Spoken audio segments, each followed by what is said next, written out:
to that tariff rule have been implemented. Do you understand what that means? It's a big deal. It's a big deal. This is the beginning of making America rich again. Do you have anything to say? As you know how. So essentially, we're putting on a 25% tariff without exception on all aluminum and all steel. And it's going to mean a lot of businesses are going to be opening in the United States now.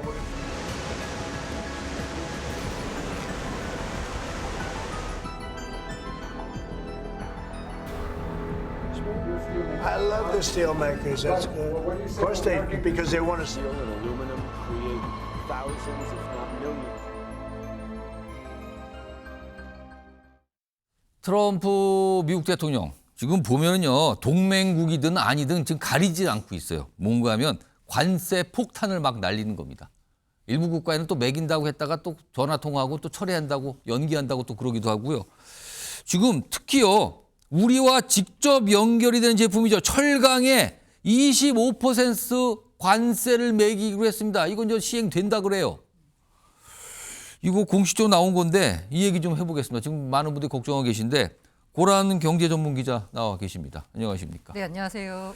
자, 우리하고 미국은 자유무역협정 FTA를 체결한 네네. 나라 아닙니까? 그래서 뭐 관세를 일부 품목은 적용 안 받고 어떤 쿼터제에 대해서 면세도 받고 뭐 이런 관계였는데 그럼 기존에 우리가 체결한 FTA는 휴지 조각되는 겁니까?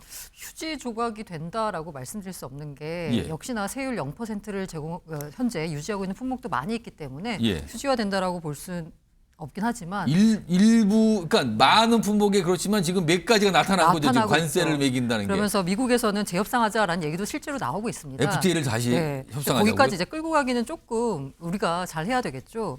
지금 철강과 알루미늄에 관한 관세부가 포고문에 보면 저는 주목해야 될 점이 예. 예외 없이라는 표현이라고 생각합니다. 예외 없이. 이게 사실 첫 임기 때인 그 18년 3월 8일에도요 무역 확장법 232조에 근거해가지고 예. 철강에 25%, 알루미늄에는 10% 관세를 각각 부과했어요. 예. 근데 부과했다가 이제 우리나라 같은 경우에는 약 한 달 뒤인 4월 30일에 야 대신에 우리가 쿼터제로 하자.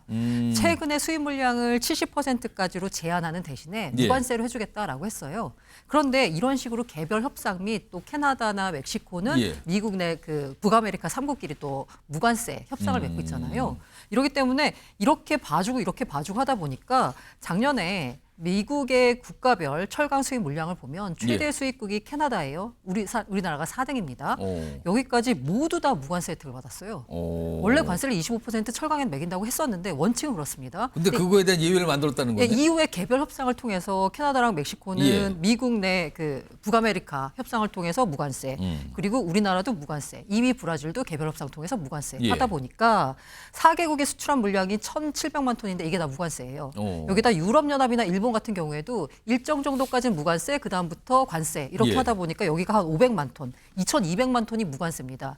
지난해 미국이 총 수입한 철강의 80%에 육박하는 물량을 무관세로 한 거예요. 예. 트럼프 입장에서 보기에는 아니 예외 없이 원칙대로 밀고 나갔으면 우리 철강 산업도 살고 좋을 텐데 여기서 우리는 미국입니다. 그럼 원래 걸 다시 복원을 했다. 맞습니다.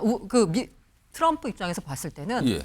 아니 예외 없이 해야지 예외를 둬서 봐줬더니 다 무관세로 하고 있네? 이거 예. 다 돌려놔. 이런 입장인 거죠. 그러면 향후에 또 협상을 할 수도 있다 이겁니까 그러면은? 그래서 얘기가 나오는 게요. 호주 얘기예요. 그 호주는 또 봐준다면서요? 네, 맞습니다. 이제 그 기자들로부터 폭언을 서명하는데 호주 관세 어떻게 되는 거야? 라고 물었더니 트럼프가 한 답변이 재밌어요. 약간 질문과는 관계없는 답변입니다. 예. 우리는 호주와 무역 흑자를 내고 있으며 호주는 미국산 비행기를 많이 사주고 있다. 이건 우리가 고려해야 된다라는 그 거예요. 미국이 호주를 대상으로 돈을 벌고 있다. 맞습니다. 그러니까 미국이 무역 흑자를 내고 있는 몇 안 되는 나라 중에 하나가 호주입니다. 그러니까 이게 철강이잖아요. 그럼 예. 철강 문제에 집중해서 답변하는 게 아니라 그게 아니라 호주는 우리가 많이 돈을 벌고 있는 나라야. 다른 거 갖고 우리가 돈을 벌고 있다. 네, 얘는 봐줘야지라는 겁니다. 그러면 뭔가 지금 거래를 하겠다 이 뜻입니까? 그렇게 볼 수 있는 게요. 앞서서 왜 캐나다랑 멕시코한테다가 갑자기 관세 매긴다고 예. 하면서 뭐 펜타닐 문제 뭐 이런 거 예, 들고 났었잖아요. 근데 관세 매긴다고 하니까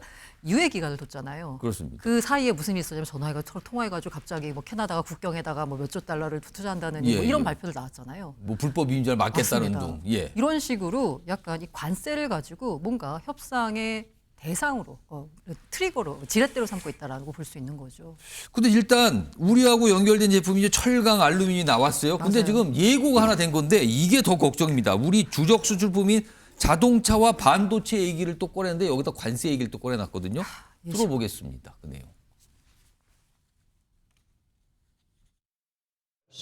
We'll be talking about drugs and pharmaceuticals. We'll be discussing chips, and we're going to be doing some other things in addition to that, all which will bring in a lot of jobs into our country. 근데 이제 많은 분들이 말씀을 하시는 게 지금까지 반도체는 미국이 관세 이런 걸 부과 안 했다면서요? 네. 이게 근데 왜 또 부과한다고 이렇게 나오는 겁니까? 할 수도 있다라는 거죠. 그 일단 97년에 예. 정보기술협정 ITA라고 있어요. 그래서 예. 반도체는 IT 기기에 대해서는 관세를 매기지 않겠다라고 한 이후에 28년 만에 지금 매기겠다라고 하는 겁니다. 그거는 미국도 필요하니까 그런 거 아닙니까? 네, 맞습니다. 그런데 이것도 역시나 그 우리가 지난해 대미 수출에서 자동차가 1위, 반도체가 3위였어요. 이건 우리한테 직접 정말로 굉장히 중요한 영향이 맞습니다. 있습니다. 이거는요. 일단 반도체만 놓고 보자면 사실 그 트럼프 입장은 뭐냐면 야, 세 관세 내기 싫으면 미국에 와서 공장 짓고 해라라는 거예요. 근데 지금 현재 우리나라가 미국에 반도체 공장들 이제 투자를 하고 있지만 예. 메모리 반도체는 아니고 파운드리나 뭐 HBM 이런 유거든요. 예. 근데 이제 메모리까지도 여기다 지유화될 상황인데 예. 이 트럼프 정권이 일단 4년이잖아요. 그 이후는 또 어떻게 될지도 모르니까. 공장 걸리는데 굉장히 오래 걸리는 거 이게 아닙니까? 또 쉽지가 않은 겁니다. 근데 어쨌든 간에 이제 대비를 해야 되는 상황이고 아까 호주 사례와 비춰보자면 자동차 같은 경우가 대표적인데요.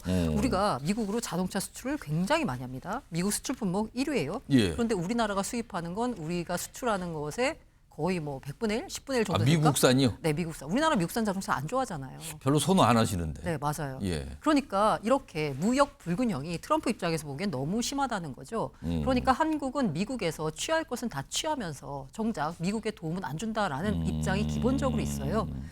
그래서 지금 현재 트럼프가 이 각 나라를 대하는 방식을 보면 동맹국이 아닙니다. 그냥 거래 상대방인 거예요. 동맹이고 뭐 우방이고 이런 거 안 따지는 것 같아요. 거래 상대방. 예. 그러니까 거래 상대방은 뭐예요? 거래는 취할 건 취하고 줄 건 주고 하는 거잖아요. 예. 그래서 우리가 여기서 이렇게 어마어마한 우리 경제에 엄청난 영향을 미칠 관세 부담을 폭탄을 그대로 맞지 않으려면 트럼프에게 줄 건 주고 하는 뭔가가 있어야 되겠죠. 그래서 우리가 뭘 주냐, 뭘 줄까를 생각을 해봐야 그걸 되겠죠. 고민해야 된다는 거죠. 네.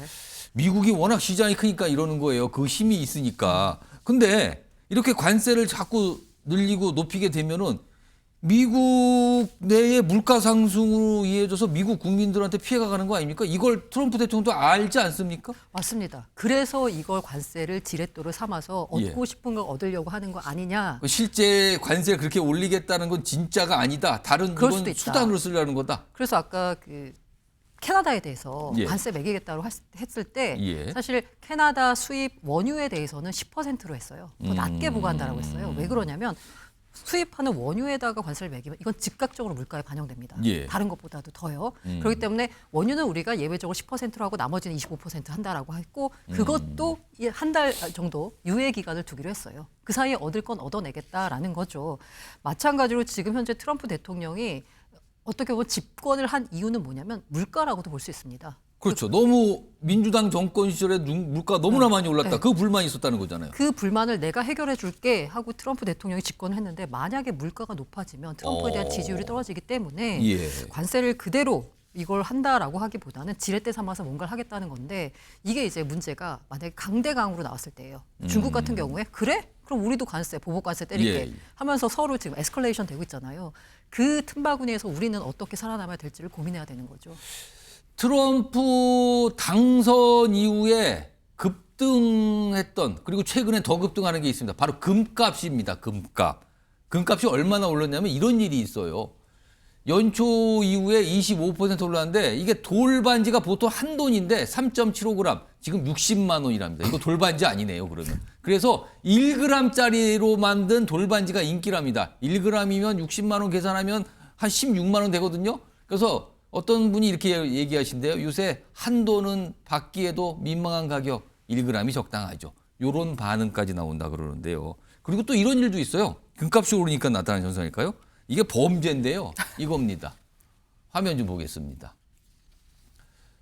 밀반송인데 홍콩에서 금을 사서 우리나라 들렸다 일본으로 가는데 홍콩에서 금을 산 다음에 이걸 찰흙처럼 만든대요. 저렇게 만들 수가 있답니다. 동그라미 보시면 저거 완전 찰흙입니다. 물렁물렁하게. 그리고 이거를 금 아닌 척하고 들여와서 일본에다 비싸게 판다 이거거든요.